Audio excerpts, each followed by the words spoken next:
എന്തുകൊണ്ട് കേരളത്തിലെ ക്രമസമാധാന നില ഇത്രയും വഷളാകുന്നു എന്നുള്ളത് ആശങ്കയുണ്ടാക്കുന്ന ഒരു കാര്യമാണ്. സംസ്ഥാന പോലീസിന്റെ പിടിപ്പുകേടാണ് ഇതിന്റെ പ്രധാനപ്പെട്ട കാരണം. കേന്ദ്ര സർക്കാർ സാഹചര്യങ്ങൾ വഷളാകുമ്പോൾ ആവശ്യമായിട്ടുള്ള നടപടികൾ സ്വീകരിക്കും. ഭീകരവാദ സംഘടനകളുടെ ഭീഷണിക്ക് മുമ്പിൽ പോലീസ് മുട്ടുമടക്കുന്നതായിട്ടാണ് കാണുന്നത്. ഇത് കേരളത്തിൽ എങ്ങനെ സംഭവിക്കുന്നു എന്നുള്ളത് മുഖ്യമന്ത്രി ശ്രീ പിണറായി വിജയനും ആഭ്യന്തര വകുപ്പിനും അറിയില്ലെങ്കിൽ ഇടപെടേണ്ട പോലെ ഇടപെടൽ കേന്ദ്രത്തിന്റെ ഭാഗത്തുനിന്നും ഉണ്ടാവേണ്ട സാഹചര്യമാണുള്ളത്. പ്രതികളെ പിടിക്കുന്നതിന് ശുഷ്കാന്തിക്ക് അപ്പുറം ക്രിമിനൽ സംഘത്തിന് സുരക്ഷയൊരുക്കുവാനും ജാഗ്രത പുലർത്തുവാനുള്ള നിർദ്ദേശമാണ് ഇതുവരെ ഇല്ലാത്ത വിധം സംസ്ഥാന പോലീസ് മേധാവി പറഞ്ഞിരിക്കുന്നത്. രണ്ടു കൂട്ടരും തയ്യാറെടുത്ത് പോയിട്ട് നടത്തുക, എന്നിട്ട് പോലീസിനെ കുറ്റപ്പെടുത്തുക, ഇതാണിപ്പോൾ നടന്നുകൊണ്ടിരിക്കുന്ന രീതി. ആസൂത്രിതമായിട്ടുള്ള ഇത്തരം സംഭവങ്ങളാകുമ്പോൾ പോലീസിനെ സംബന്ധിച്ചിടത്തോളം ചില പരിമിതികളുണ്ട്. ആ പരിമിതികൾ ഉപയോഗപ്പെടുത്തിക്കൊണ്ടാണ് ഇവർ ഇത്തരം സംഭവങ്ങൾ ഇപ്പോൾ ചെയ്തുകൊണ്ടിരിക്കുന്നത്. അതുകൊണ്ട് ജനങ്ങൾ രംഗത്തിറങ്ങുക മാത്രമേ ഇത്തരം സംഭവങ്ങൾ അവസാനിപ്പിക്കാൻ വഴിയുള്ളൂ. നമസ്കാരം. സംസ്ഥാനം വീണ്ടും രാഷ്ട്രീയ കുരുതിക്കളമാകുന്നു. 24 മണിക്കൂറിനിടെ 2 അരുംകൊലകൾക്കാണ് പാലക്കാട് ജില്ല സാക്ഷ്യം വഹിച്ചത്. SDPI പ്രവർത്തകൻ സുബൈറിന്റെ കൊലപാതകം നടന്ന് 24 മണിക്കൂർ തികയും മുൻപ് RSS നേതാവിനെ പട്ടാപ്പകൽ വെട്ടിക്കൊന്നു. ആലപ്പുഴയിൽ 5 മാസം മുൻപ് നടന്നതിന്റെ തനിയാവർത്തനം. കൊലപാതകത്തിന്റെ ഉത്തരവാദിത്വം പരസ്പരം ആരോപിക്കുകയാണ് BJPയും SDPIയും. കലാപാന്തരീക്ഷം സൃഷ്ടിക്കാൻ ആസൂത്രിത ശ്രമം നടന്നുവെന്ന് CPM സംസ്ഥാന സെക്രട്ടറി കോടിയേരി ബാലകൃഷ്ണൻ ആരോപിക്കുന്നു. പോലീസിന് ഗുരുതര വീഴ്ച പറ്റിയെന്നും ക്രമസമാധാന നില തകർന്നെന്നും BJP ആരോപിക്കുന്നു. ഭരണം പരാജയമെന്ന് VD സതീശനും കുറ്റപ്പെടുത്തുന്നു. സംസ്ഥാനത്ത് അരങ്ങേറുന്ന കൊന്നുതീർക്കലിന്റെ രാഷ്ട്രീയത്തിന് അറുതി എങ്ങനെ? പ്രൈം ഡിബേറ്റ് പരിശോധിക്കുന്നു. സ്വാഗതം.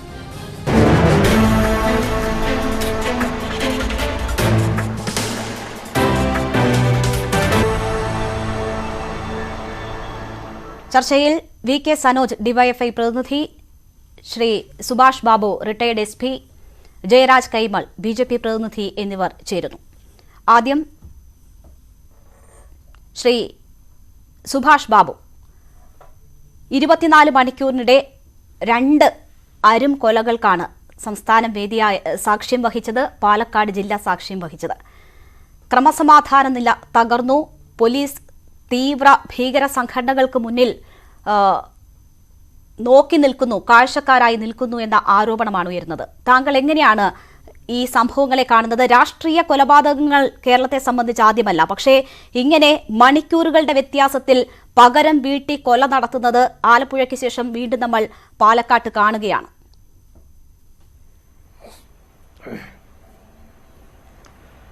അതെ, പോലീസ് ഉദ്യോഗസ്ഥരെ സംബന്ധിച്ചിടത്തോളം ഇതൊക്കെ അവർക്ക് വലിയൊരു വെല്ലുവിളിയാണ്. അപ്പം നമുക്കറിയാം, ഇപ്പോൾ SDPയും RSS എന്ന് പറയുന്ന സംഘടനയിൽപ്പെട്ട ആളുകളും പരസ്പരം അങ്ങോട്ടും ഇങ്ങോട്ടും ശത്രുതാ മനോഭാവത്തോടുകൂടി, അത് വർഗീയ ഛായയോടുകൂടിയുള്ള ശത്രുതയാകുന്ന അവസരത്തിൽ അതിന് മൂർച്ച കൂടും. അങ്ങനെയുള്ള സാഹചര്യത്തിൽ നമ്മൾ ആലപ്പുഴ ഒരു കൊലപാതകം കണ്ടു. അതിന് മറു കൊലപാതകം 24 മണിക്കൂറിനുള്ളിൽ വീണ്ടും ചെയ്തു.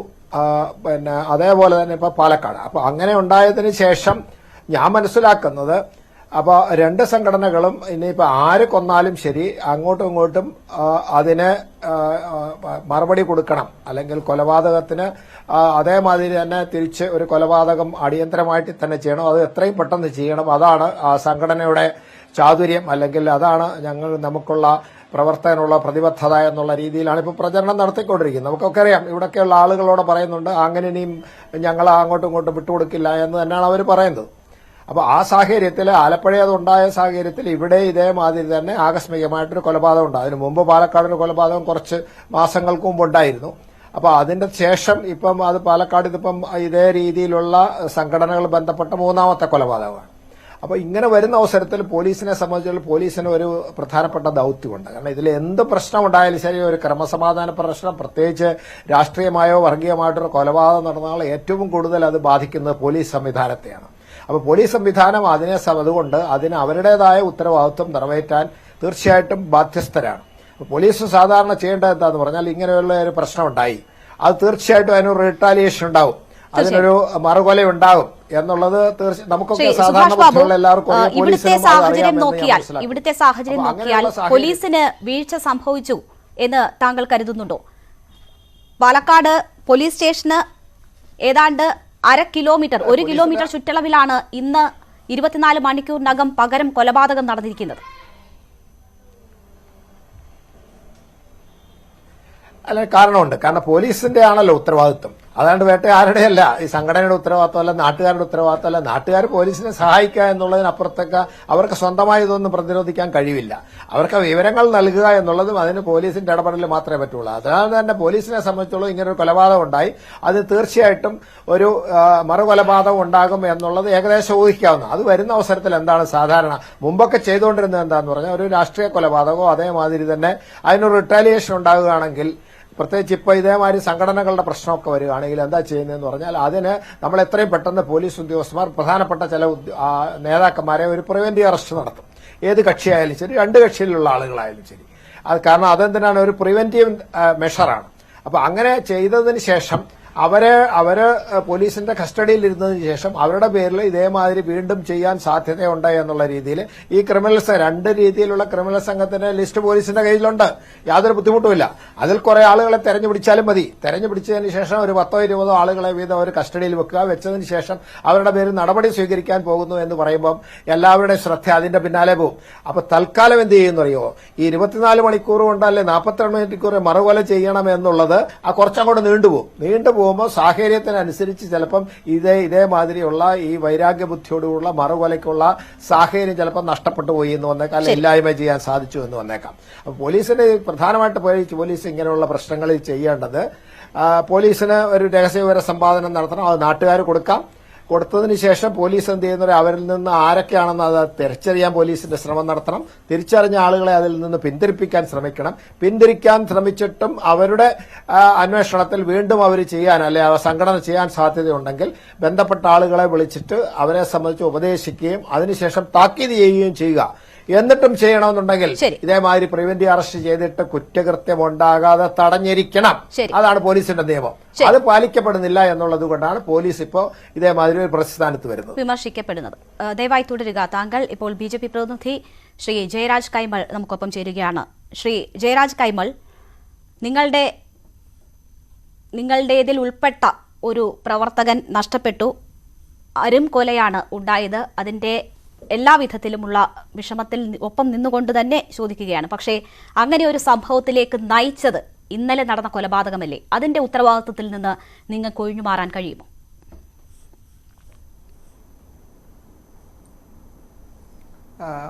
അങ്ങനെയാണോ ശരിക്കും സംഭവിച്ചത്?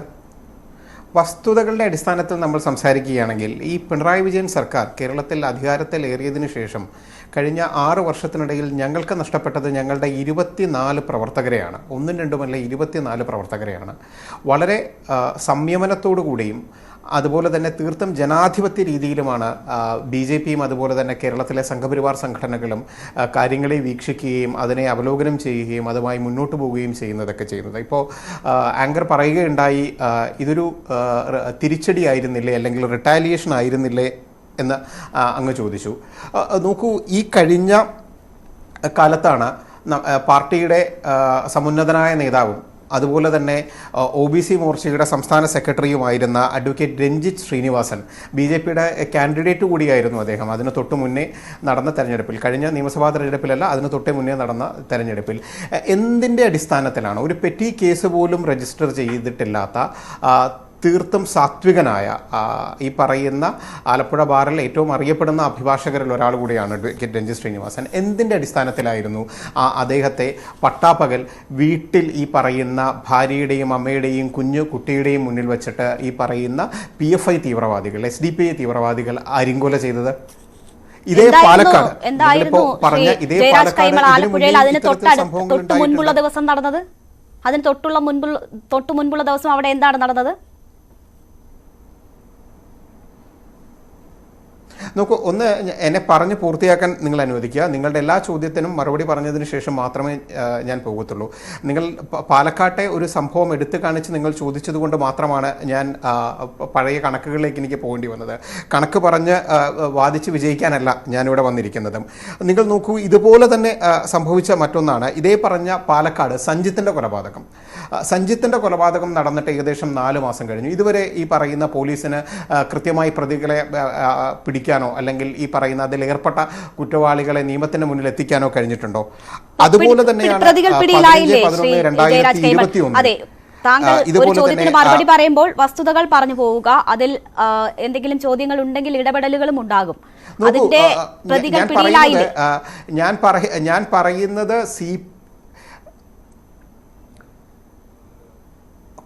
കൊല്ലിച്ചവരെ മാത്രമല്ല, അതിന് പിന്നിലുള്ള കോൺസ്പിറേറ്റേഴ്സിനെ കൂടെ പിടിക്കാൻ ഈ പോലീസ് ബാധ്യസ്ഥരാണ്.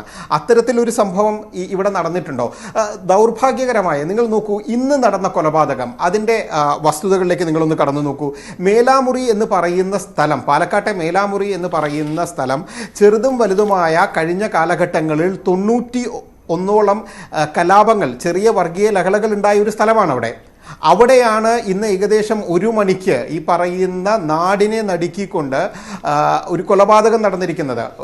RSSകാരനായ ഒരാളെ, ഈ പറയുന്ന RSSന്റെ നേതൃനിരയിലുള്ള ഒരാളെ അതിമൃഗീയമായി വകവരുത്തിയിരിക്കുന്നത്. ആങ്കർ ആദ്യം സൂചിപ്പിച്ചതുപോലെ പോലീസ് സ്റ്റേഷനിൽ നിന്ന് കേവലം 500 മീറ്റർ മാത്രം അകലെയാണ് ഇത് സംഭവിച്ചിരിക്കുന്നത്. പോലീസുകാർ കൃത്യമായിട്ടുള്ള ഒരു ബന്ദോബസ്ത് അവിടെ ഉണ്ടായിരുന്നെങ്കിൽ, കൃത്യമായിട്ടുള്ള ഒരു പോലീസ് പെട്രോളിംഗ് അവിടെ ഉണ്ടായിരുന്നെങ്കിൽ ഇത്തരത്തിലൊരു കൊലപാതകം അവിടെ സംഭവിക്കുമായിരുന്നു എന്ന് നിങ്ങൾ കരുതുന്നുണ്ടോ? ഞാനതാണ് പറഞ്ഞത്. കഴിഞ്ഞ 6 കൊല്ലങ്ങൾക്കിടയിൽ ഞങ്ങൾക്ക് നഷ്ടപ്പെട്ടത് ഞങ്ങളുടെ 24 പ്രവർത്തകരെയാണ്. ഇന്നത്തേത് ഉൾപ്പെടെ ഞങ്ങളുടെ 24 പ്രവർത്തകരെയാണ് ഞങ്ങൾക്ക് നഷ്ടപ്പെട്ടിരിക്കുന്നത്. ഇത് കേരളത്തിലെ പോലീസ് സംവിധാനം, കേരളത്തിലെ ഭരണവ്യവസ്ഥ എന്ന് പറയുന്നത് പൂർണ്ണമായും ഈ പറയുന്ന ജിഹാദി ശക്തികളുടെ മുന്നിൽ വഴങ്ങിക്കൊണ്ട് മുന്നോട്ട് പോകുന്ന ഒന്നാണ്. എന്തുകൊണ്ട്? വളരെ പ്രധാനപ്പെട്ട ഒരു ചോദ്യമാണ്. ഈ ചർച്ചയിൽ എനിക്ക് തോന്നുന്നു റിട്ടയർഡ് SP ഉണ്ട് എന്ന് തോന്നുന്നു. അദ്ദേഹത്തോട് ചോദിച്ചു നോക്കൂ, ചെറുതും വലുതുമായ 91ഓളം ലഹളകൾ നടന്ന ഒരു സ്ഥലത്ത് എന്തുകൊണ്ട് പോലീസ് ഇന്ന് ബന്ധവസ്ഥിട്ടില്ല? ശ്രീ ജയരാജ് കൈമൾ, എന്റെ അറിവ് ശരിയാണെങ്കിൽ പാലക്കാട്ടെ മേലാമുറി എന്ന് പറയുന്ന സ്ഥലം, ഈ കൊലപാതകം കേരളത്തിലെ ശ്രീ ജയരാജ് കൈമൾ, ഞാൻ പറയുന്നത് കേൾക്കാമോ താങ്കൾക്ക്? അറിവോടുകൂടി നടന്നതാണ്. ശ്രീ ജയരാജ് കൈമൾ, ഞാൻ പറയുന്നത് താങ്കൾക്ക് കേൾക്കാമോ? എന്റെ അറിവ് ഞാൻ മനസ്സിലാക്കിയെടുത്തോളം ഈ പാലക്കാട്ടെ മേലാമുറി എന്ന് പറയുന്ന സ്ഥലം BJPക്കും RSSനും ശക്തിയുള്ള സ്ഥലമാണ്. അവിടെ എന്തുകൊണ്ട് ഇത്തരം വർഗീയ ലഹളകൾ തുടർച്ചയായി നടക്കുന്നു എന്നത് നിങ്ങൾ ആത്മപരിശോധനാപരമായി ചിന്തിക്കേണ്ട കാര്യമാണ്. നിങ്ങൾക്ക് ശക്തിയുള്ള കേന്ദ്രങ്ങളിൽ എന്തുകൊണ്ട് ഇത്തരം സംഭവങ്ങൾ ആവർത്തിക്കപ്പെടുന്നു എന്നത്. ഇവിടെ ഇന്നുണ്ടായ കൊലപാതകം അത് ദൗർഭാഗ്യകരമായ സംഭവമാണ്. ഒരു അക്രമത്തിന് തിരിച്ചടിയായിട്ടാണ് എങ്കിൽ പോലും അങ്ങനെ ഒരു സംഭവം ആവർത്തിക്കപ്പെടരുത്, അത് ആവർത്തിക്കപ്പെടാനുള്ള ഒരു സാഹചര്യം സൃഷ്ടിക്കപ്പെടരുത് എന്ന കാര്യത്തിൽ എനിക്ക് സംശയമില്ല. പക്ഷേ ഇതിലേക്ക് നയിച്ച കാര്യം എന്താണ്? ഇപ്പോൾ ഇതിലേക്ക് നയിച്ച കാര്യം എന്താണ്? ഇന്നലെ നടന്ന കൊലപാതകമാണല്ലോ. ഇന്നലെ നടന്ന കൊലപാതകത്തിന്റെ ഭീകരത മറച്ചുവെച്ചുകൊണ്ട് എങ്ങനെ നിങ്ങൾക്ക് ഇന്നത്തെ കാര്യത്തെ കുറിച്ച് സംസാരിക്കാൻ പറ്റും? കേരളത്തിൽ CPMന്റെ നേതൃത്വത്തിൽ ഈ പറയുന്ന SDPI പോപ്പുലർ ഫ്രണ്ടും മറ്റ് തീവ്ര ഇസ്ലാമിക സംഘടനകളും കേരളത്തിൽ അങ്ങോളം ഇങ്ങോളം അക്രമം അഴിച്ചുവിടുകയാണ്. കഴിഞ്ഞ 6-7 മാസത്തിനുള്ളിൽ BJPക്ക് നഷ്ടമായത് ഏകദേശം, BJPക്കും കേരളത്തിലെ സംഘപരിവാർ പ്രസ്ഥാനങ്ങൾക്കും ഇസ്ലാമിക തീവ്രവാദികളാൽ നഷ്ടമായത് 6-7 പ്രവർത്തകരെ ഞങ്ങൾക്ക് നഷ്ടപ്പെട്ടിട്ടുണ്ട് ഈ കഴിഞ്ഞ ഒരു 6-7 മാസത്തിനിടയിൽ മാത്രം തന്നെ. ഇതിന്റെ എല്ലാം പിന്നിൽ, ഈ കൊലകൾക്കെല്ലാം പിന്നിൽ ഈ പറയുന്ന പോപ്പുലർ ഫ്രണ്ട് അല്ലെങ്കിൽ ഈ പറയുന്ന SDPI ആണ്. അത്തരം കണക്കുകൾ CPMന്റെ പ്രതിനിധി നമുക്കൊപ്പം അല്പസമയത്തിനകം ചേരും. CPMന് പറയാനില്ലേ അത്തരം കണക്കുകൾ? ഇവിടെ SDPIക്ക് ചൂണ്ടിക്കാട്ടാനില്ലേ അത്തരം സംഭവങ്ങൾ? നിങ്ങൾ ഈ 2 കേസിലും ഇപ്പോൾ രാഷ്ട്രീയ കൊലപാതകം എവിടെ ഉണ്ടായോ അവിടെ ഒരു ഭാഗത്ത് രാഷ്ട്രീയ കൊലപാതകം എവിടെ ഉണ്ടായോ അവിടെ ഒരു ഭാഗത്ത് രാഷ്ട്രീയ കൊലപാതകം എവിടെ ഉണ്ടാകുന്നു അവിടെ ഒരു ഭാഗത്ത്, മറുഭാഗത്ത് CPMോ SDPIയോ കോൺഗ്രസോ ആരോ ആവട്ടെ, അവിടെ ഒരു ഭാഗത്ത് BJP ഉണ്ട്, RSS ഉണ്ട്, BJPയോ RSSോ ഉണ്ട്. അതൊരു യാഥാർത്ഥ്യമല്ലേ? രാഷ്ട്രീയ കൊലപാതകമാണ് എന്ന് വരുത്തി തീർക്കാൻ ഒരു പറ്റം മാധ്യമങ്ങളും ഒരു പറ്റം മാധ്യമങ്ങളും അതുപോലെ തന്നെ കേരളത്തിലെ ഇടത് വലത് മുന്നണികളും ശ്രമിക്കുന്നു. ഇത് രാഷ്ട്രീയ കൊലപാതകമല്ല, ഇത് പച്ചയായ തീവ്രവാദമാണ്. ഒരു മനുഷ്യനെ, ഒരു പെറ്റി കേസിൽ പോലും പ്രതിയാകാത്ത ഒരു മനുഷ്യനെ അദ്ദേഹം ഉപജീവനത്തിനായി നിൽക്കുന്ന ഒരു കടയിലേക്ക് ഉച്ചയ്ക്ക് 1 മണിക്ക് കയറി ചെന്ന് അദ്ദേഹത്തെ നിഷ്ഠൂരമായി, അതാണ് ഞാൻ പറഞ്ഞത്, കേവലം 500 മീറ്റർ മാത്രമാണ് അകലെ പോലീസ് സ്റ്റേഷനിൽ നിന്ന്, അദ്ദേഹത്തെ നിഷ്ഠൂരമായി അവിടെ വെച്ച് വകവരുത്തുന്നു. എന്നിട്ട് അവർ കടന്നു കളയുന്നു. ഇതുവരെ ഒരു പ്രതിയെ പോലും പിടിച്ചതായിട്ട് നമുക്കറിയില്ല. 2, ഞാൻ പറഞ്ഞത്, നിങ്ങൾ പറഞ്ഞു എന്തുകൊണ്ട് ഈ പറയുന്ന സ്ഥലത്ത് മേലാമുറി എന്ന് പറയുന്ന BJPക്ക് അല്ലെങ്കിൽ RSSന് നിങ്ങളുടെ ഭാഷയിൽ പറഞ്ഞാൽ അപ്രമാദിത്വമുള്ള സ്ഥലത്ത് നിരന്തരമായി ലഹളകൾ നടക്കുന്നു എന്ന് നിങ്ങൾ ചോദിച്ചു. എനിക്ക് അതേ ചോദ്യമാണ് മറുപടി തിരിച്ചു ചോദിക്കാനുള്ളത്. ഇക്കഴിഞ്ഞ രാമനവമിയിൽ 7-8 സംസ്ഥാനങ്ങളിൽ പോപ്പുലർ ഫ്രണ്ടിന്റെയും SDPIയുടെയും നേതൃത്വത്തിൽ വ്യാപകമായി അക്രമം നടന്നു. ഈ 7-8 സംസ്ഥാനങ്ങൾ എന്ന് പറയുന്നത് BJP ഭരിക്കുന്ന സംസ്ഥാനങ്ങളാണ്.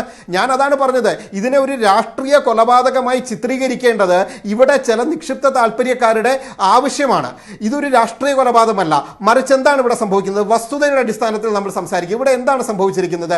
ഇത് ഒരു തീവ്രവാദ ശക്തി, കേരളത്തിൽ ഈ പറയുന്നത് പോലെ അനുദിനം വളർന്നുകൊണ്ടിരിക്കുന്ന ഒരു തീവ്രവാദ പ്രസ്ഥാനം, അവരുടെ വളർച്ചയ്ക്കായി, അവരുടെ നേട്ടത്തിനായി ഈ പറയുന്ന യാതൊരു കുറ്റകൃത്യത്തിലോ ഒരു പെറ്റി കേസ് പോലും രജിസ്റ്റർ ചെയ്യാത്ത ആളുകൾക്കെതിരെയാണ് നിങ്ങൾ ഈ പറയുന്ന കൊലപാതകം നടക്കുന്നത്, അല്ലെങ്കിൽ നിങ്ങൾ ഈ പറയുന്ന അക്രമങ്ങൾ അഴിച്ചുവിടുന്നത്. ഇത് കേരളത്തിൽ മാത്രമല്ല, ഞാനതാ പറഞ്ഞത്, ഇതൊരു ഒറ്റപ്പെട്ട സംഭവമായി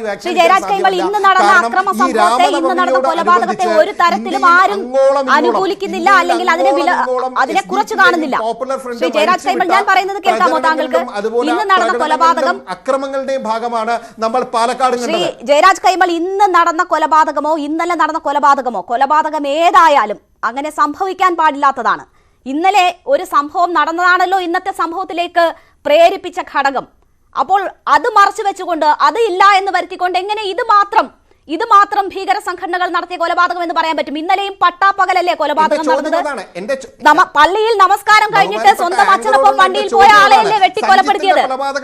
ഇന്നലെ പള്ളിയിൽ നമസ്കാരം കഴിഞ്ഞ് സ്വന്തം അച്ഛനൊപ്പം വണ്ടിയിൽ പോയ ആളെയല്ലേ പട്ടാപ്പകൽ വെട്ടിക്കൊലപ്പെടുത്തിയത്? കൊലപാതകം എന്തുകൊണ്ട് താങ്കൾ പറയാൻ പഠിക്കുന്നു? 35 വയസ്സുള്ള കൊപ്പര ബിജുവും 45 വയസ്സ് മാത്രം പ്രായമുള്ള ഈ പറയുന്ന രഞ്ജിത്ത് ശ്രീനിവാസനും കേരളത്തിൽ അരിങ്കൊല ചെയ്യപ്പെട്ടത് ഇതേ പോപ്പുലർ ഫ്രണ്ടുകാരുടെ കരങ്ങൾ കൊണ്ടാണ്, അല്ലെങ്കിൽ ഇതേ പോപ്പുലർ ഈ പറയുന്ന ആലപ്പുഴയിലും ആദ്യമുണ്ടായത് ഷാനുവിന്റെ കൊലപാതകമാണ്. അതിനുശേഷമാണ് അതിന് തിരിച്ചടി ഉണ്ടാകുന്നത്. സമാനമായ സാഹചര്യമാണ് ഇപ്പോൾ പാലക്കാട്ടും ഉണ്ടായത്.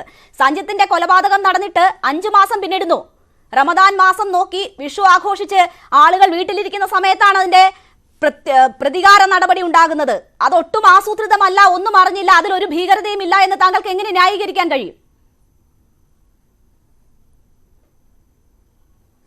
നോക്കൂ, BJPയോ സംഘപരിവാർ പ്രസ്ഥാനങ്ങളോ കേരളത്തിലോ ഭാരതത്തിലോ നടക്കുന്ന യാതൊരു കൊലപാതകത്തെയും നാളിതുവരെ ന്യായീകരിച്ചിട്ടില്ല.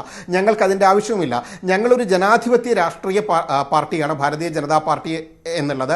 അതുകൊണ്ട് തന്നെയാണ് ഇന്ന് ഇന്ത്യയുടെ ഭരണം ഞങ്ങൾ കൈയാളുന്നതും ഏകദേശം 19 സംസ്ഥാനങ്ങളിൽ ഞങ്ങൾ ഭരിക്കുന്നതും. ഇവിടെ പ്രശ്നം ജനാധിപത്യത്തിന്റെ മേലങ്കി അണിഞ്ഞുകൊണ്ട് ഒരു തീർത്തും തീവ്രവാദ സംഘടന കേരളത്തിലെ പൊതുസമൂഹത്തിൽ പ്രവർത്തിക്കുന്നു എന്നുള്ളതാണ്.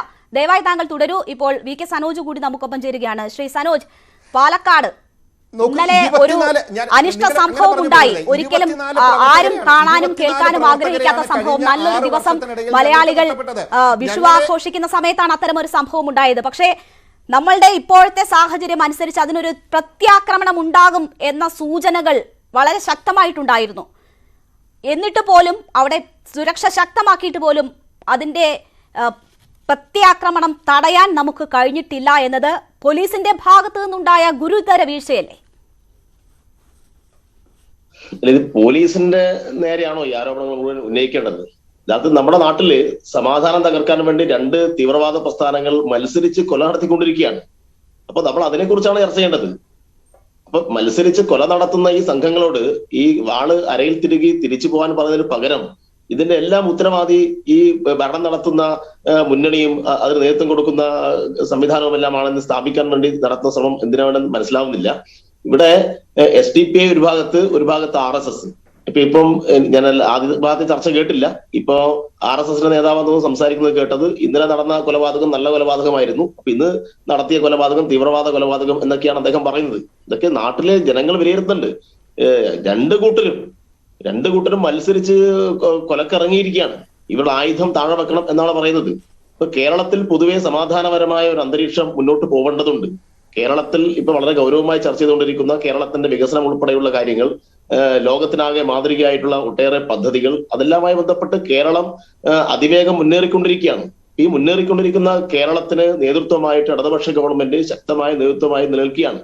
ഇപ്പൊ ഇടതുപക്ഷ ഗവൺമെന്റിനെ ദുർബലപ്പെടുത്താൻ വേണ്ടി നാട്ടിൽ വർഗീയ കലാപം ഈ രണ്ട് കക്ഷികളുടെയും വളരെ ആസൂത്രിതമായിട്ടൊരു നീക്കം ഇതിന്റെ ഭാഗമായിട്ടുണ്ട് എന്ന് വളരെ പ്രകടമായി തന്നെ നമുക്ക് മനസ്സിലാക്കിക്കൊണ്ടിരിക്കുകയാണല്ലോ. അപ്പൊ ഇവർക്ക് ആവശ്യം ഈ നാട്ടിലൊരു കലാപമാണ്. അതിന് പരസ്പരം വളരാൻ വേണ്ടിയിട്ട് ആളുകളെ ബലി കൊടുത്ത് അപ്പുറം ഇപ്പുറം കൊല നടത്തിക്കൊണ്ടിരിക്കുകയാണ്. ഈ കൊലപാതകത്തിന് നേതൃത്വം കൊടുക്കുന്ന ആളുകളെ തള്ളിപ്പറയുക, അവരെ ഒറ്റപ്പെടുത്തുക എന്നല്ലാതെ ഇതിന്റെ എല്ലാം ഉത്തരവാദിത്തം പോലീസിൽ നിന്നാണ് കെട്ടിവെക്കുന്നത്. കൊലപാതകം ആര് നടത്തിയാലും അവരെ തള്ളിപ്പറയണം എന്നതിൽ മറ്റൊരു സംശയമില്ല. പക്ഷേ ഇവിടെ ഇന്നലെ ഒരു കൊലപാതകം നടക്കുന്നു. ആലപ്പുഴയിൽ നമ്മൾ കണ്ടതാണ്. സമാനമായ നിലയിൽ ഒരു കൊലപാതകം നടന്ന് 24 മണിക്കൂറിനകം മറ്റൊരു കൊലപാതകം നടന്നത് നമ്മൾ കണ്ടതാണ്. അപ്പോൾ അത്തരം ഒരു സംഭവം ആവർത്തിക്കാതിരിക്കുക എന്നത് വളരെ പ്രധാനമാണ്. അതിനാണല്ലോ നമുക്ക് ഇത്ര വലിയ ഒരു സേന സ്വന്തമായുള്ളത്. വലിയ ഇന്റലിജൻസ് റിപ്പോർട്ടുകളും അല്ലെങ്കിൽ അങ്ങനെയുള്ള സംവിധാനങ്ങളും ഒക്കെ അതിനുവേണ്ടി ഉണ്ടല്ലോ. പല നിയമങ്ങളുണ്ടല്ലോ. ഇങ്ങനെയുള്ള സംഭവങ്ങൾ ആവർത്തിക്കപ്പെടാതിരിക്കാനുള്ള കരുതൽ തടങ്കൽ ഉൾപ്പെടെയുള്ള എന്തൊക്കെ സാധ്യതകൾ നമുക്ക് മുന്നിലുണ്ട്. പക്ഷേ ഇവിടെ പോലീസ് സ്റ്റേഷന് 1 കിലോമീറ്റർ പരിധിയിൽ ഇങ്ങനെ ഒരു സംഭവം പട്ടാപ്പകൽ നടക്കുകയാണ്. 3 വണ്ടിയിൽ 6 പേരെത്തുന്നു, വണ്ടി സ്റ്റാർട്ടാക്കിയിടുന്നു, അകത്തേക്ക് കയറുന്നു, ജോലി ചെയ്ത സ്ഥലത്ത് വെച്ച് ഒരാളെ കൊന്ന് സെക്കൻഡുകൾക്കുള്ളിൽ, 1 മിനിറ്റ് പോലും എടുത്തില്ല, അതിനു മുൻപ് അവർ കാര്യം നടത്തി തിരിച്ചു പോവുകയാണ്. അത്രയും ആസൂത്രിതമായി എങ്ങനെ പോലീസിന്റെ കൺമുന്നിൽ ഇത് നടക്കുന്നു? അല്ല, സംഭവം നടന്നു എന്നൊക്കെ യാഥാർത്ഥ്യം തന്നെ. പക്ഷേ പോലീസിന് പരിമിതിയില്ലേ? ഇപ്പൊ 2 തീവ്രവാദ പ്രസ്ഥാനങ്ങൾ ആളുകളെ കൊല്ലാൻ വേണ്ടി പുറപ്പെട്ടു കഴിഞ്ഞാൽ എങ്ങനെയൊക്കെയാണ് തടയാൻ വേണ്ടി കഴിയുക? അപ്പൊ പോലീസിന്റേതായ ചില പരിമിതികളുണ്ട്. നമ്മളിപ്പോ എത്ര തന്നെ പോലീസിനെ കൊണ്ട് ഈ കാര്യങ്ങൾക്കകത്ത് ഇടപെടിക്കാൻ വേണ്ടി ശ്രമിച്ചാലും ഈ തീവ്രവാദ പ്രസ്ഥാനങ്ങൾ വളരെ പരിശീലനം സിദ്ധിച്ച് വളരെ പ്ലാൻ ചെയ്ത് നടത്തുന്ന കൊലകൾ തടയാൻ പരിമിതികളുണ്ട്. അത് യാഥാർത്ഥ്യം തന്നെയാണ്. അതിനെ ആ നിലയിൽ നമ്മൾ കാണേണ്ടത്. അല്ലാതെ പോലീസിന്റെ വീഴ്ചയാണ് ഈ കൊലയുടെ ആകെ ഉത്തരവാദിത്വം എന്നെങ്ങനെ നമുക്ക് വ്യാഖ്യാനിക്കാൻ വേണ്ടി കഴിയുക? നമ്മളിവിടെ വളരെ ഗൗരവമായി ചർച്ച ചെയ്യേണ്ടത് കേരളത്തിൽ, പ്രത്യേകിച്ച് വളരെ സമാധാനപരമായ അന്തരീക്ഷം നിലനിൽക്കുന്ന കേരളത്തിൽ ഈ മതതീവ്രവാദ പ്രസ്ഥാനങ്ങൾ ഈ നിലയിലൊക്കെ പെരുമാറുന്നു. അത് വളരെ ഗൗരവമായി കൈകാര്യം ചെയ്യേണ്ട വിഷയമാണ്. ഇപ്പൊ ഒരു ഭാഗത്ത് RSS, ഇപ്പൊ നേരത്തെ പറഞ്ഞല്ലോ, രാജ്യത്ത് വിവിധ സംസ്ഥാനങ്ങളിൽ 19 സംസ്ഥാനങ്ങളിൽ ഭരണം നടത്തുന്ന പാർട്ടി എന്നൊക്കെ വലിയ വർത്തമാനം പറഞ്ഞല്ലോ. ഇപ്പൊ RSS നമ്മൾക്ക് ഓർമ്മയുണ്ട്, ഈ ആലപ്പുഴയിൽ നടത്തിയ കൊലപാതകം. ആലപ്പുഴയിൽ ഇതേപോലെ തന്നെയാണ് സംഭവം. അപ്പുറം ഇപ്പുറം കൊല നടന്നു. പോലീസ് വളരെ ശക്തമായി ഇടപെട്ടു. കേസിൽ പ്രതികളെ പിടികൂടുന്നല്ലേണ്ടായി.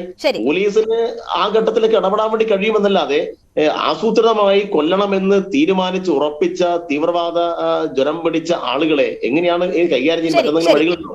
ശരി, തുടരുക ശ്രീ സനോജ്. ശ്രീ സുഭാഷ് ബാബു, ഇവിടെ ആലപ്പുഴയിലായാലും പാലക്കാട്ടായാലും കൊല്ലപ്പെട്ടിരിക്കുന്നത് ഏതെങ്കിലും തരത്തിൽ അക്രമ സംഭവങ്ങളിൽ ഇടപെട്ടിട്ടുള്ളവരല്ല. ഈ പ്രത്യാക്രമണം മണിക്കൂറുകൾക്കുള്ളിൽ നടക്കുമ്പോൾ ഏതെങ്കിലും തരത്തിൽ അക്രമ സംഭവങ്ങളിൽ ഉൾപ്പെട്ടവരോ ഇങ്ങനെയുള്ള സംഭവങ്ങൾ ഉണ്ടാകാം, അല്ലെങ്കിൽ വധഭീഷണി നേരിടുന്നവരോ ഒന്നുമല്ല. ഇതുമായിട്ടൊന്നും ബന്ധമില്ലാതെ ഇപ്പോൾ പാലക്കാട് ഏതാണ്ട് 13 കിലോമീറ്റർ അകലെയാണ് ആദ്യ സംഭവം ഉണ്ടായതിന്റെ 13 കിലോമീറ്റർ അകലെയാണ് ഒരു പ്രത്യാക്രമണം ഉണ്ടാകുന്നത്. അപ്പോ ഇവിടെയാണ് കൊല നടക്കുന്നത് പറയാൻ വേണ്ടി കഴിയില്ല. നിങ്ങൾ സംഘർഷ പ്രദേശത്ത് പോലീസ് കാവൽ നിൽക്കുന്ന ഘട്ടത്തിൽ അവിടെ ഒരു കൊല നടന്നു, അത് പോലീസ് ജാഗ്രത. മനസ്സിലായി സനോജ്, മനസ്സിലായി. ഞാൻ താങ്കളിലേക്ക് വരാം. ശ്രീ സുഭാഷ് ബാബു, എവിടെയാണ്? ശരി, ഞാൻ താങ്കളിലേക്ക് വരാം. ശ്രീ സുഭാഷ് ബാബു, ഇത് ഏതെങ്കിലും തരത്തിൽ അക്രമ സംഭവങ്ങളിൽ ഉൾപ്പെട്ടവരോ വധ ഭീഷണി ഉള്ളവരോ അല്ല. തെരഞ്ഞു പിടിച്ചു കൊല്ലുകയാണ്. വളരെ കംഫർട്ടബിൾ ആയിട്ട് കിട്ടുന്ന ഒരിടത്ത് പ്രത്യാക്രമണം നടത്തുക എന്ന ഒരു രീതിയാണ് നമ്മൾ ഈ രണ്ടിടത്തും കണ്ടുവന്നത്. അവിടെ പോലീസിന് എന്ത് ചെയ്യാൻ പറ്റും? ഇത്ര ആസൂത്രിതമായി, ഇത്ര പരിശീലനം ലഭിച്ച രീതിയിലുള്ള കൊലപാതകങ്ങൾ, പ്രത്യാക്രമണങ്ങൾ നടക്കുമ്പോൾ പോലീസിന് നമ്മുടെ ഏതൊരു സംവിധാനം ഉണ്ടെങ്കിലും അവിടെ പ്രവർത്തിക്കാനാകാത്തൊരു സാഹചര്യം ഉണ്ടാകുമോ?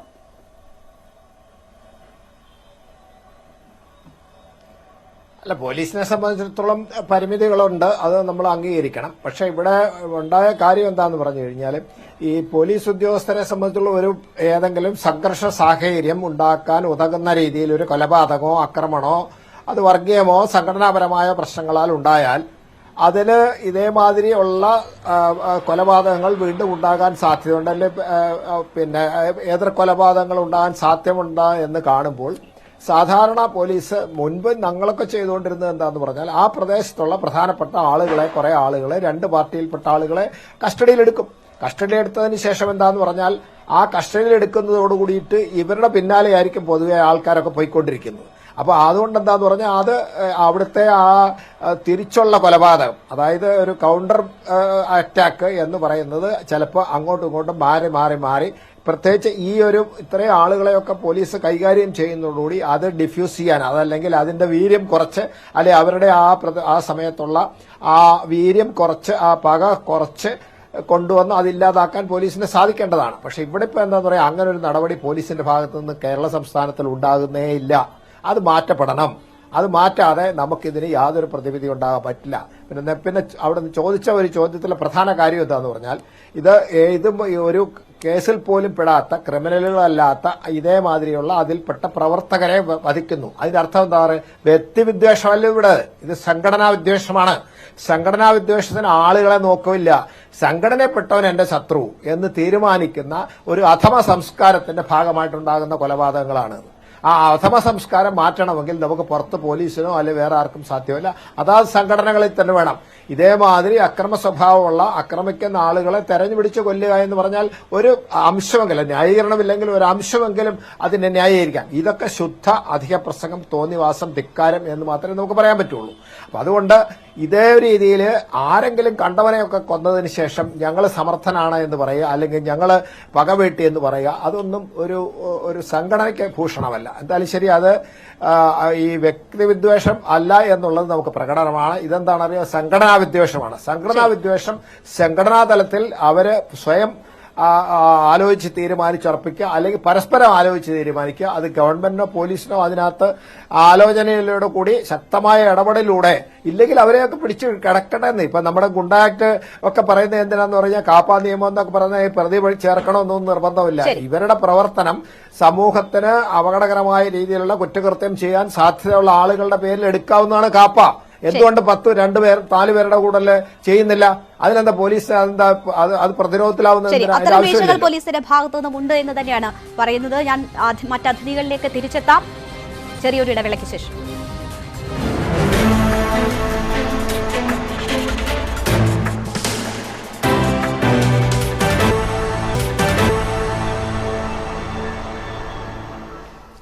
ശ്രീ ജയരാജ് കൈമൾ, ഈ സംഭവം ഉണ്ടായതിനു ശേഷം, രണ്ടാമത്തെ കൊലപാതകം ഉണ്ടായതിനു ശേഷം നിങ്ങളുടെ നേതാക്കൾ കെ സുരേന്ദ്രൻ രണ്ടിടത്ത് മാധ്യമങ്ങളെ കാണുന്നു, പ്രതിഷേധ പ്രകടനങ്ങളൊക്കെ നടക്കുന്നു.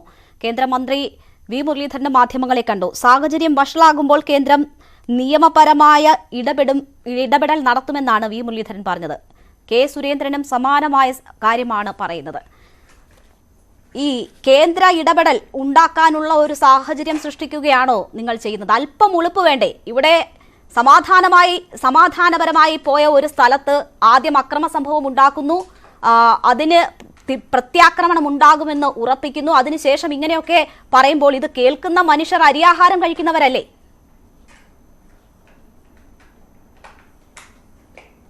രേണുക, അല്പം ഉടുപ്പ് വേണ്ടത് കെ സുരേന്ദ്രനോ വി മുരളീധരനോ അല്ല, ഈ ആങ്കറായിരിക്കുന്ന രേണുകയ്ക്കാണ്. നോക്കൂ, നേരത്തെ താങ്കൾ പറഞ്ഞ സമയത്ത് പറഞ്ഞു പോവുകയുണ്ടായി, വളരെ സ്വാഭാവികമായ രീതിയിലുള്ള ഒരു പ്രത്യാക്രമണമാണ് അവിടെ ഉണ്ടായത് എന്നും വളരെ സ്വാഭാവികമായ ഒരു തിരിച്ചടിയാണ് ഇവിടെ ഉണ്ടായത് എന്നും. ഞാനൊരു കാര്യം അങ്ങയുടെ ശ്രദ്ധയിലേക്ക് പെടുത്താം. 2012 ഡിസംബർ 10 ജസ്റ്റിസ് ഭവദാസിൻ്റെ ഭാഗത്ത് നിന്നുണ്ടായ, ഹൈക്കോടതിയിൽ നിന്നുണ്ടായ ഒരു വിധി ഉണ്ടായിരുന്നു. ഇന്നലെ കൊല്ലപ്പെട്ട വ്യക്തി, അദ്ദേഹത്തിൻ്റെ കൊല അതീവ ദൗർഭാഗ്യകരമായ ഒരു കാര്യമാണ്, യാതൊരു സംശയവുമില്ല. ഒരു കാരണവശാലും ഒരു കൊലപാതകത്തെയും ന്യായീകരിക്കാൻ ഒരു ജനാധിപത്യ പാർട്ടി എന്ന രീതിയിലും ഒരു ജനാധിപത്യ വിശ്വാസി എന്ന രീതിയിലും ഞാൻ തയ്യാറുമല്ല. ഇന്നലെ കൊല്ലപ്പെട്ട വ്യക്തി ഡിവൈഎഫ്ഐയുടെ ഒരു നേതാവിനെ കൊലപ്പെടുത്താൻ, അതിമാരകമായി കൊലപ്പെടുത്താൻ ശ്രമിച്ച കേസിലെ പ്രതിയാണ്. താങ്കൾ എന്നാണ് ആ സംഭവം നടന്നത്? ഈ ഗൂഢാലോചന സിദ്ധാന്തം സുരേന്ദ്രനും പറയുന്നത് കേട്ടു. എന്നാണ് രേണുക നോക്കൂ 2012-ലാണ് 2012 10 വർഷം മുൻപാണ്. ഇന്നലെയോ അല്ല 2012-ലാണ് ഇത് നടന്നത്. രണ്ടാമത്തെ കാര്യം കേരളത്തിലെ ക്രമസമാധാനം ഉറപ്പുവരുത്തേണ്ടത് കേരളത്തിലെ CPM എന്ന പ്രസ്ഥാനത്തെ അറിയാമല്ലോ, ഒരുപാട് രാഷ്ട്രീയ കൊലപാതകങ്ങളിൽ പ്രതിസ്ഥാനത്ത് വന്നിട്ടുള്ള സംഘടനയാണ്. അവരൊരു തിരിച്ചടിക്ക് തീരുമാനിച്ചിട്ടുണ്ടെങ്കിൽ 10 വർഷമൊന്നും കാത്തിരിക്കില്ലെന്നറിയാൻ വലിയ ബുദ്ധി വേണമോ? എന്തുകൊണ്ട് പോലീസ് ബന്ദോബസ്ത് അവിടെ ഉണ്ടായിരുന്നില്ല? രേണുക അസ്വസ്ഥയായിട്ട് കാര്യമില്ല. ഒന്നുകിൽ എന്നെ പറയാൻ അനുവദിക്കുക. ശ്രീ ജയരാജ് കൈമൾ, ഞാൻ അസ്വസ്ഥയാകുന്നതല്ല, എന്നെ സംശയം ചോദിക്കുന്നതാണ്.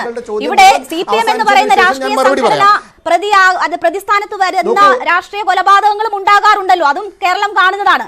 പക്ഷേ അവർ ഒരു തിരിച്ചടിക്ക് 10 വർഷം സമയമെടുക്കുമെന്ന് ഒരു മലയാളിയും സംശയിക്കില്ല. എന്തായാലും 2019 ഉണ്ടായ ഒരു ആക്രമണത്തിന് പകരം ചോദിക്കാൻ 10 വർഷം എടുക്കുമോ എന്ന്? അല്ല, ഈ കൊലപാതകത്തിന് പിന്നിൽ CPM ആണെന്ന് ഞാൻ പറഞ്ഞിട്ടില്ല. അത് രേണുകയുടെ വ്യാഖ്യാനമാണ്. അതിന് മറുപടി ഡിവൈഎഫ്ഐയുടെ നേതാവ് നൽകുമെന്ന് ഞാൻ പ്രതീക്ഷിക്കുന്നു. ഞാനത് പറഞ്ഞിട്ടില്ല. നിങ്ങൾ എന്താണ് ചെയ്തത് എന്ന് വെച്ച് കഴിഞ്ഞാൽ BJPയുടെ സമുന്നതരായ 2 നേതാക്കളെ ഈ വിഷയത്തിലേക്ക് വലിച്ചിഴക്കുകയും അവർ പറഞ്ഞതിൻ്റെ യെ ചോദ്യം ചെയ്യുകയും ചെയ്തു. അതിനാണ് ഞാൻ മറുപടി പറഞ്ഞത്. 2, കേരളത്തിലെ മാധ്യമപ്രവർത്തകർ, താങ്കൾ ഉൾപ്പെടെയുള്ള മാധ്യമപ്രവർത്തകർ ആത്മപരിശോധന നടത്തേണ്ട ഒരു സമയം കൂടെയാണ്.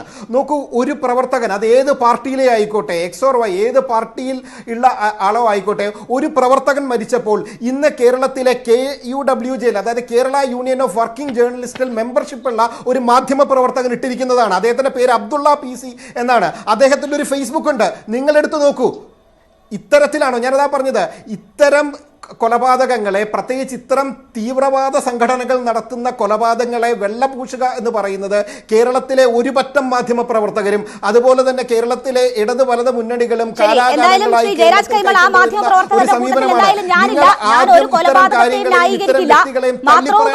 ഇത് വലിയ ക്രിട്ടിക്കലായ ഒരു സിറ്റുവേഷൻ ആണ്. സൈബർ ഇടങ്ങളിൽ ഇത്തരം പ്രവർത്തനങ്ങൾ നടക്കുന്നവർക്കെതിരെ നടപടി ഉണ്ടാകും എന്ന് നമ്മളുടെ ഇവിടുത്തെ സംവിധാനം DGP തന്നെ ഉത്തരവിട്ടിട്ടുണ്ട്.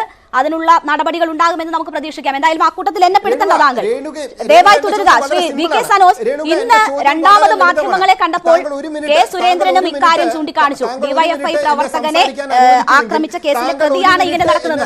ഇപ്പോൾ പോലീസ് ഇതുവരെ ഇതിന് പിന്നിൽ RSS BJP നേതൃത്വമാണെന്നത് രാഷ്ട്രീയ കൊലപാതകമാണ് എന്നൊന്നും സ്ഥിരീകരിക്കുന്നില്ല. ഇവരുടെ പിടിച്ചവരുടെ ബാക്ക്ഗ്രൗണ്ട്, കസ്റ്റഡിയിലുള്ളവരുടെ ബാക്ക്ഗ്രൗണ്ട് പോലും പുറത്തുവിടുന്നതുമില്ല.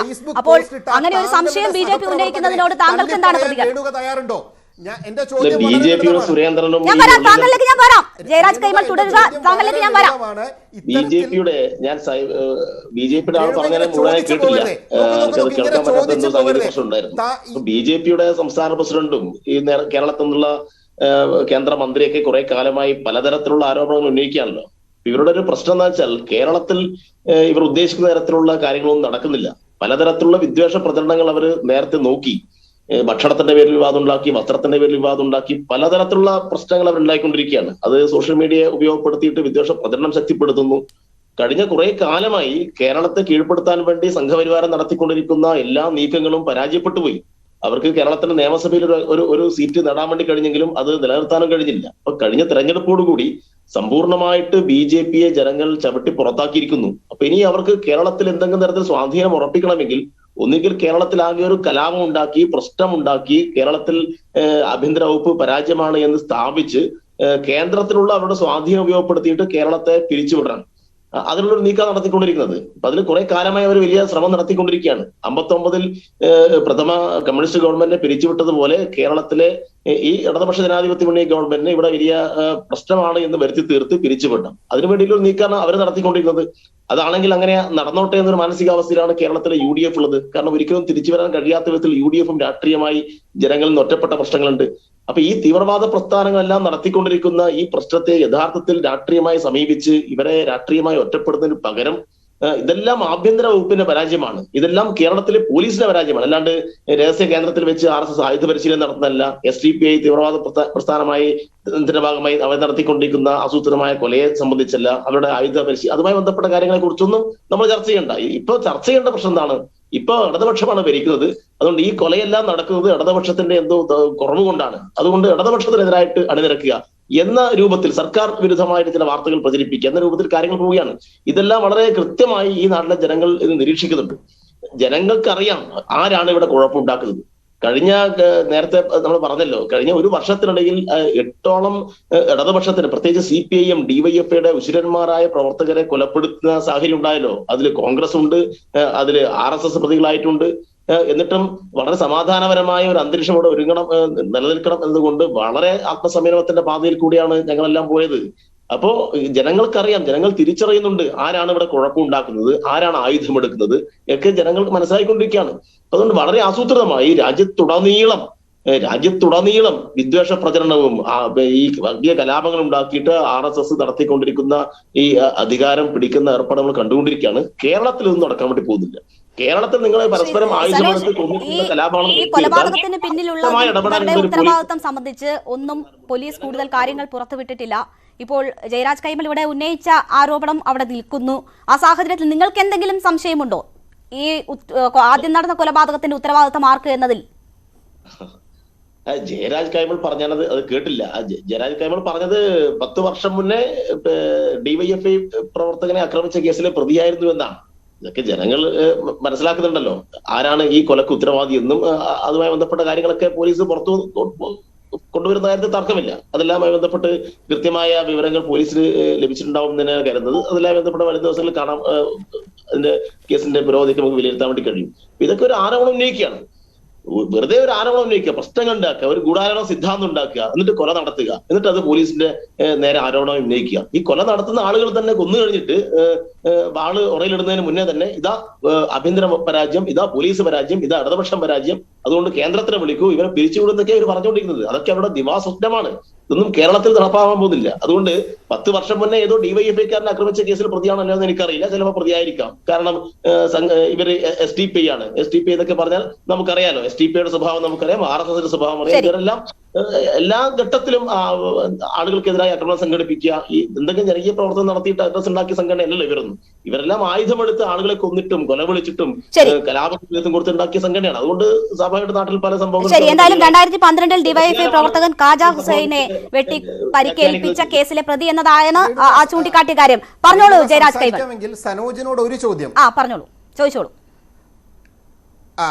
അദ്ദേഹം പറഞ്ഞു ആഭ്യന്തര വകുപ്പിന് പ്രത്യേകിച്ച് യാതൊരു പ്രശ്നവുമില്ല, ആഭ്യന്തര വകുപ്പ് കാര്യങ്ങൾ കേരളത്തിൽ വളരെ മനോഹരമാണ് കൈകാര്യം ചെയ്യുന്നത് എന്നാണ്. ഞാനൊരു കാര്യം പറയാം. കഴിഞ്ഞ 3 വർഷത്തിനിടയിൽ 1065 കൊലപാതകങ്ങളാണ് കേരളത്തിൽ നടന്നിട്ടുള്ളത്. ഇതാരുടെ കുഴപ്പമാണ്? ഇത് BJPയുടെ കുഴപ്പമാണോ?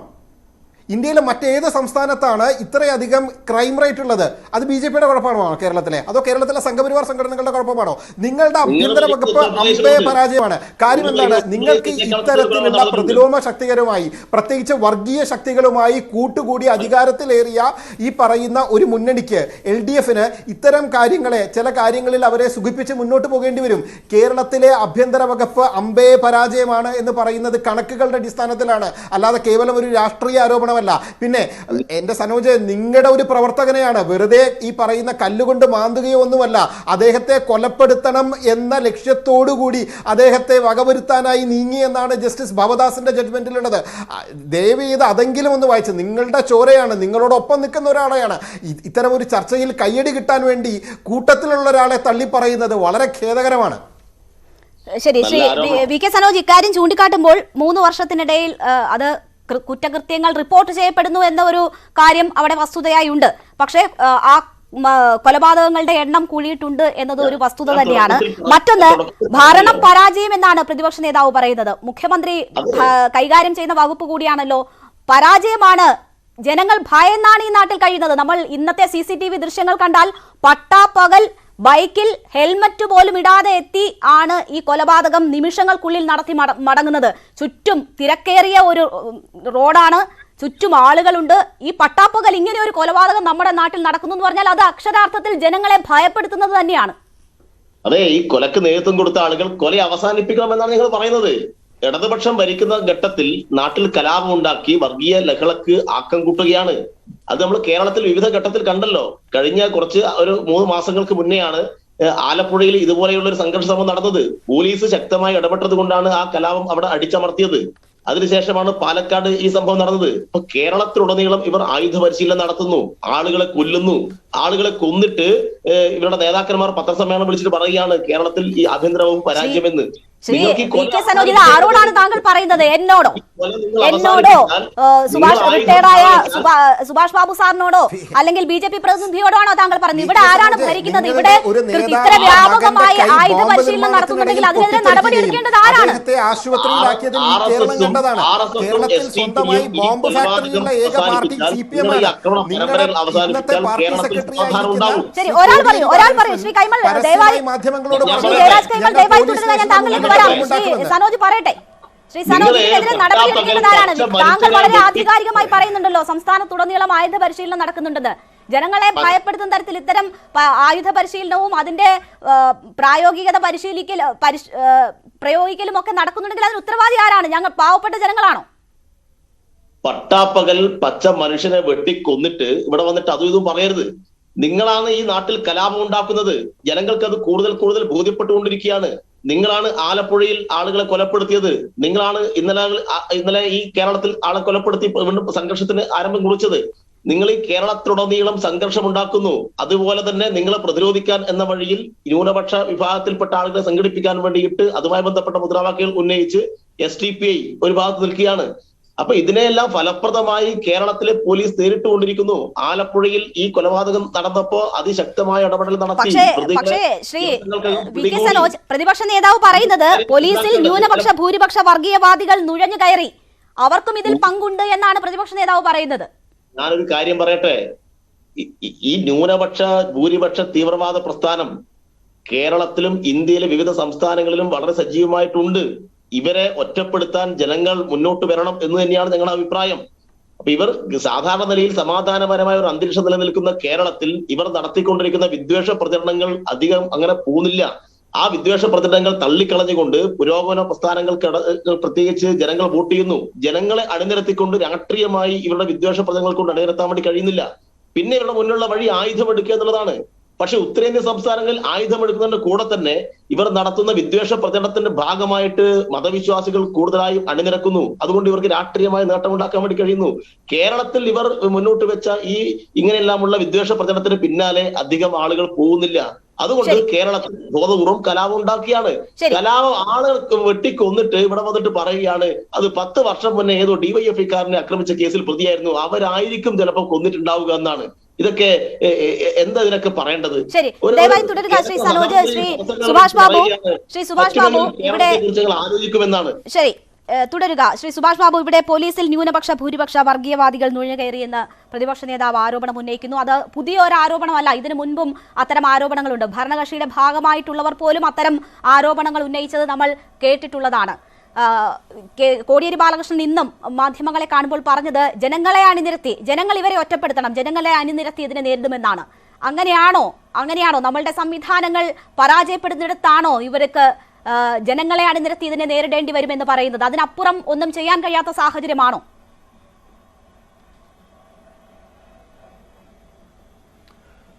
അല്ല, ജനങ്ങൾക്ക് ഇതേമാതിരി അക്രമങ്ങളിൽ ഇടപെടുന്നതിന് പരിമിതികളുണ്ട്. അവരെ സംബന്ധിച്ചിടത്തോളം അക്രമം അവരുടെ മുമ്പിൽ നിന്ന് ചെയ്യുകയാണെങ്കിൽ അവരെ അറസ്റ്റ് ചെയ്യാനൊക്കെ നിയമപരമായിട്ട് അധികാരമുണ്ട്. പക്ഷെ അതൊന്നും ചെയ്യാൻ ജനങ്ങൾക്ക് പറ്റുമോ?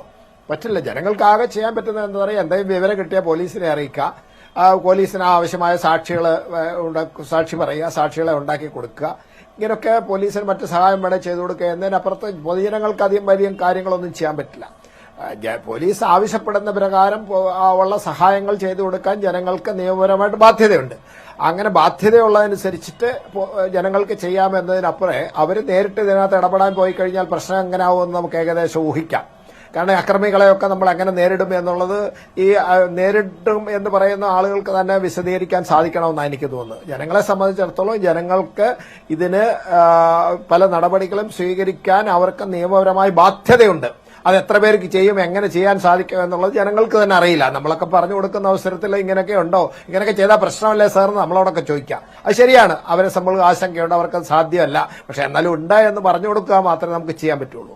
ഇവിടെയുള്ള പ്രധാന കാര്യം എന്താണെന്ന് പറഞ്ഞു കഴിഞ്ഞാൽ ഇത് അവരെ രണ്ട് വിഭാഗങ്ങളെ ആരായാലും ശരി, ഇനിയിപ്പോൾ രാഷ്ട്രീയ കൊലപാതകമാണെങ്കിൽ നമ്മളിത് തന്നെ സ്ഥിരം കേട്ടുകൊണ്ടിരിക്കുന്നത്. ആരെങ്കിലും കൊന്നു കഴിഞ്ഞാൽ അത് ഞങ്ങൾ കൊന്നതെന്നാന്ന് പറയും, അവർ പറയും ഞങ്ങളല്ല എന്ന് പറയും. കുറെ കഴിയുമ്പോൾ നമുക്കറിയാം ആരാ വരുന്നതെന്ന്. പക്ഷെ അതിനുശേഷം ഞങ്ങളാ കൊന്നതെന്ന് പറഞ്ഞ് ഇതുവരെ ആരെങ്കിലും ഏറ്റിട്ടുണ്ടോ? ഇല്ലല്ലോ. അപ്പോൾ അതൊക്കെ അങ്ങനെ പോകും. അതൊക്കെ സമയത്ത് നാല് ഡിസ്കസ് ചെയ്യും. ഇതേമാതിരി ചാനലുകാർക്ക് കുറെ സമയം പോയി കിട്ടും. അവിടെ കുറച്ച് അങ്ങോട്ടും ആരോപണം പ്രത്യാരോപണം ചെയ്തു കഴിഞ്ഞാൽ നമുക്കറിയാം ആരൊക്കെയാണ് ഓരോന്നിലും പ്രതിയാകുന്നത്, അവരെ ആരൊക്കെയാണ് സഹായിക്കുന്നത് നമുക്കറിയാം, അവരെ സംരക്ഷിക്കുന്ന ആരാണെന്നറിയാം. ഇതൊക്കെ പറഞ്ഞതിന് ശേഷം നമുക്കിത് പറയാം എന്നല്ലാണ്ട് ഇതൊരു പരിഹാരം എന്നുള്ളതിനെ സംബന്ധിച്ച് ഇതുവരെ ആരും നിർദ്ദേശിക്കാൻ സാധിച്ചിട്ടില്ല. നിർദ്ദേശിക്കുമോ എന്ന് ഞാൻ പ്രതീക്ഷിക്കുന്നുമില്ല. കാരണം അവരെ സംബന്ധിച്ചോളം അവർക്ക് താൽക്കാലികമായ ലാഭങ്ങൾക്ക് അല്ലെങ്കിൽ അവരുടെ പ്രാദേശിക വികാരങ്ങൾക്ക് അടിമപ്പെടുന്ന പിന്നെ പ്രവർത്തകരെ സഹായിക്കുക എന്നതിനപ്പുറത്തേക്ക് രാഷ്ട്രീയമായിട്ടോ സംഘടനാപരമായിട്ടോ ഒരു നിയമം എടുക്കാൻ പറ്റില്ല. സംഘടനാ തലത്തിൽ ഇങ്ങനെയുള്ള കാര്യങ്ങൾ അറിയിച്ചു കഴിഞ്ഞാൽ അവർ ചെയ്തോളൂ, ഞങ്ങൾ എന്താന്ന് വെച്ചാൽ പിന്നെ സഹായിക്കാം, പക്ഷെ നേരിട്ട് ഇടപെടില്ല എന്ന് പറഞ്ഞു കഴിഞ്ഞാൽ എനിക്കറിയാം, ഞാൻ അന്വേഷിച്ച പല കേസുകളിലും അതാണ് സംഭവിച്ചിട്ടുള്ളത്. അതുകൊണ്ട് നമുക്ക് പേരെ പറഞ്ഞിട്ട് കാര്യമില്ല. ഇതൊക്കെ അടിസ്ഥാനപരമായിട്ട് അവരുടെ ഉള്ളിൽ നിന്ന് തീരണം എന്നുള്ള രീതിയിൽ വരാത്തിടത്തോളം കാലം ഇതേമാതിരി ആരോപണം പ്രത്യാപനം കൊല മറുകൊലയായിട്ട് ഇങ്ങനെ തന്നെ പോകും എന്നാണ് എന്റെ അഭിപ്രായം. തീർച്ചയായും അക്രമങ്ങൾ അവസാനിപ്പിക്കാനുള്ള ആത്മാർത്ഥമായ ശ്രമമാണ് ഇവിടെ വേണ്ടത്. നമുക്ക് ആ ഭാഗത്തേക്ക് തന്നെ, ആ പോയിന്റിലേക്ക് തന്നെ തിരിച്ചെത്താം ഒരു ചെറിയ ഇടവേളയ്ക്ക് ശേഷം.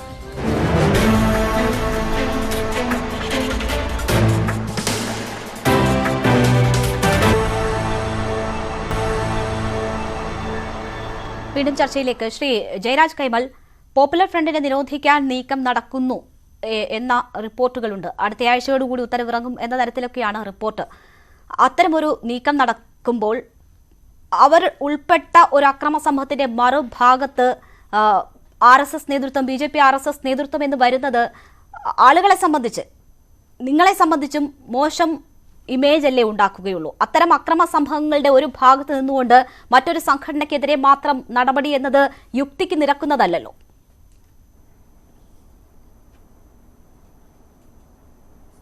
രേണുക, അങ്ങയുടെ ചോദ്യത്തിന് മറുപടിയിലേക്ക് വരുന്നതിന് മുന്നേ ഇതിന് കുറച്ചു മുന്നേ കഴിഞ്ഞ റൗണ്ടിൽ ഡിവൈഎഫ്ഐ നേതാവ് ഉന്നയിച്ച ചില കാര്യങ്ങളുണ്ട്, ചില ചോദ്യങ്ങളുണ്ട്. അദ്ദേഹം പറയുന്നത് കേട്ടാൽ തോന്നും ലോകത്തിലെ തന്നെ 2 or 3 തവണ ഈ പറയുന്ന സമാധാനത്തിനുള്ള നോബൽ സമ്മാനം കിട്ടിയ രാഷ്ട്രീയ പാർട്ടിയുടെ ഭാഗമായിട്ടാണ് അദ്ദേഹം വന്നിരിക്കുന്നതെന്നും. KT ജയകൃഷ്ണനെ കുറിച്ച് അറിയാമോ നിങ്ങൾക്ക്? ഈ പറയുന്ന തൻ്റെ വിദ്യാർത്ഥികളുടെ മുന്നിലിട്ട്, പിഞ്ചോമനകളുടെ മുന്നിലിട്ട് ഒരു അധ്യാപകനെ നിഷ്ഠൂരമായി വകവരുത്തിയത് ഈ പറയുന്ന CPM-കാരാണ്.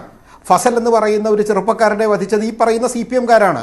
ഈ പറയുന്ന TP ചന്ദ്രശേഖരനെ വധിച്ചത് ഈ പറയുന്ന CPM-കാരാണ്. അപ്പോൾ നിങ്ങൾ ഈ പറയുന്നത് പോലെ സമാധാനത്തിൻ്റെ അപ്പോസ്തലന്മാരായി പറയുമ്പോൾ വല്ലപ്പോഴും ഒന്ന് കണ്ണാടിയിലേക്ക് നോക്കുന്നത് നല്ലതായിരിക്കും. എത്രത്തോളം വികൃതമാണ് നിങ്ങളുടെ മുഖം എന്ന് അതിൽ നിന്ന് മനസ്സിലാക്കും. 2, എന്താണ് ഈ പറയുന്ന പോപ്പുലർ ഫ്രണ്ട് എന്ന് പറയുന്ന സംഘടന? അതുകൂടെ നമ്മൾ പറഞ്ഞു പോകേണ്ടിയിരിക്കുന്നു. സിമി എന്ന് പറയുന്ന, അതായത് ഇന്ത്യയുടെ ഉന്നമന ഇസ്ലാമിലൂടെ മാത്രമാണ് എന്ന് വിശ്വസിച്ച് തീർത്തും ഈ പറയുന്ന വർഗീയമായി ജനങ്ങളെ ചേരിതിരിച്ച് ഈ പറയുന്ന കോയമ്പത്തൂർ സ്ഫോടന കേസിലെ പ്രതിയായ മദനി നേതൃത്വം നൽകിയ സിമി എന്ന് പറയുന്ന സംഘടന കേന്ദ്ര സർക്കാർ നിരോധിക്കുകയും പിൽക്കാലത്ത് അവർ ആ നിരോധിക്കപ്പെട്ട സംഘടനയുടെ പഴയകാല പ്രവർത്തകർ ഒന്നു ചേർന്നുണ്ടാക്കപ്പെട്ട മറ്റൊരു പ്രസ്ഥാനമാണ് ഈ പറയുന്ന പോപ്പുലർ ഫ്രണ്ട്. അതിനു മുന്നേ NDF ഉണ്ടായിരുന്നു. ഈ പറയുന്ന മദനിയുമായി വേദി പങ്കിട്ടതാരാ? ഞങ്ങളാ. ഈ പറയുന്ന മദനിയുമായി വേദി പങ്കിട്ടത് നിങ്ങളുടെ മുഖ്യമന്ത്രി ഉൾപ്പെടെ. ഡിവൈഎഫ്ഐയുടെ നേതാവ് ഓർക്കണം, നിങ്ങളുടെ മുഖ്യമന്ത്രി ഉൾപ്പെടെ അല്പസമയം മുൻപ് നമ്മളുടെ കൂടെ ചർച്ചയിൽ ഉണ്ടായിരുന്നു. പക്ഷേ അദ്ദേഹത്തിന്റെ ട്രെയിനിന് സമയമായതുകൊണ്ട് അദ്ദേഹം ചർച്ചയിൽ നിന്ന് പിൻവാങ്ങിയിട്ടുണ്ട്. താങ്കൾക്ക് ഈ പോയിന്റ് ഒക്കെ ആദ്യ ഘട്ടത്തിൽ ഉന്നയിക്കാവുന്നതായിരുന്നു. പക്ഷേ അദ്ദേഹത്തിന് മറുപടി പറയാനുണ്ടാകില്ല. പക്ഷേ താങ്കൾക്ക് പ്രേക്ഷകർക്ക് മുന്നിൽ താങ്കളുടെ ഭാഗം അവതരിപ്പിക്കാം. ആയിക്കോട്ടെ. അതെൻ്റെ വിഷയമല്ല. അദ്ദേഹം ചർച്ചയിൽ നിന്ന് പോയി എന്ന് പറയുന്നത് എൻ്റെ വിഷയമല്ല. ഞാൻ അദ്ദേഹത്തോടുമല്ല സംവദിക്കുന്നത്, ഞാനിത് കേട്ടുകൊണ്ടിരിക്കുന്ന പ്രേക്ഷകരോടാണ്. ഈ പറയുന്ന നിങ്ങളുടെ മുഖ്യമന്ത്രിയായിരുന്ന EK നായനാരെ വധിക്കാൻ ശ്രമിച്ചു എന്ന് നിങ്ങൾ തന്നെ FIR ഇട്ട ഒരാളാണ് മദനി എന്ന് പറയുന്നത്. അദ്ദേഹത്തിൻ്റെ പിന്മുറക്കാരാണ് ഇന്ന് ഈ കാണുന്ന NDF-കാരും ഈ പറയുന്ന പോപ്പുലർ ഫ്രണ്ടുകാരും. പിന്നെ ഭാരതീയ ജനതാ പാർട്ടിയെ സംബന്ധിച്ച് ഞങ്ങൾ ഈ പറയുന്ന കേവലം 3 സീറ്റിൽ മാത്രം ഒതുങ്ങുന്ന കേരളത്തിലെ ഒരു പച്ചത്തുരുത്തിൽ മാത്രം നിൽക്കുന്ന ഒരു സംഘടനയല്ല. ഇന്ത്യ ഇന്ത്യ മുഴുവനുള്ള ഏകദേശം 16 കോടി മെമ്പർമാരുള്ള 303ഓളം MP-മാരുള്ള 1400ഓളം MLA-മാരുള്ള ഒരു വലിയ രാഷ്ട്രീയ പ്രസ്ഥാനമാണ് ഞങ്ങളുടെ. അപ്പോൾ ഞങ്ങൾ ജനാധിപത്യത്തിൽ വിശ്വസിക്കുന്നത് കൊണ്ടാണ് ഞങ്ങൾക്ക് ഈ പറയുന്ന 19 സംസ്ഥാനങ്ങളിലേക്ക് അധികാരത്തിലേക്ക് എത്താൻ സാധിക്കുന്നത്. ഞാൻ ചോദിച്ച ചോദ്യത്തിന് ഇതൊന്നും ഉത്തരമല്ല. സിപിഎമ്മിന്റെ കൊലപാതക രാഷ്ട്രീയമോ അവർ ഇതിനു മുൻപ് കാണിച്ചിട്ടുള്ള ക്രൂരതകളോ ഒന്നും ഞാൻ താങ്കളോട് ചോദിച്ച ചോദ്യത്തിന് ഉത്തരമല്ല.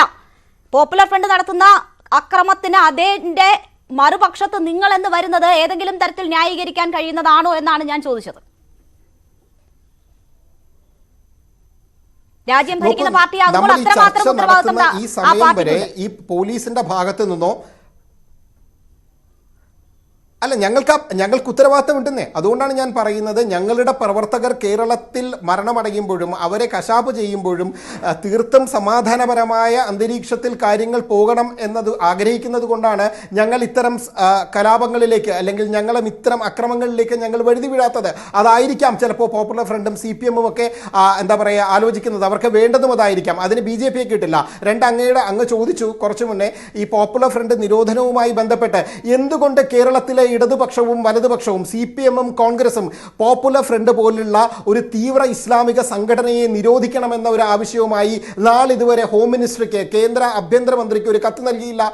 ഇതേ പാർട്ടി, അതാണ് ഞാൻ പറയുന്നത്, ഇത് CPM-ന്റെ ഇരട്ടത്താപ്പാണ്. CPM-ഉം കോൺഗ്രസും കേരളത്തിൽ തരാതരം ന്യൂനപക്ഷ വർഗീയതയെ പ്രീണിപ്പിച്ചുകൊണ്ട് അല്ലെങ്കിൽ തരാതരം അത് ഉപയോഗിച്ചുകൊണ്ട് കേരളത്തിൽ അധികാരത്തിലേക്ക് വരുന്നവരാണ്. ഞങ്ങളാരും ഈ പറയുന്ന മദനിയുമായി വേദി പങ്കിട്ടിട്ടില്ല. ഞങ്ങളാരും ഈ പറയുന്നവരുടെ വോട്ടിന് വേണ്ടി അവരിലേക്ക് ചെന്നിട്ടില്ല. ഞാനതാ പറയുന്നത്, BJP ഒരു പാൻ ഇന്ത്യ രാഷ്ട്രീയ പാർട്ടിയാണ്.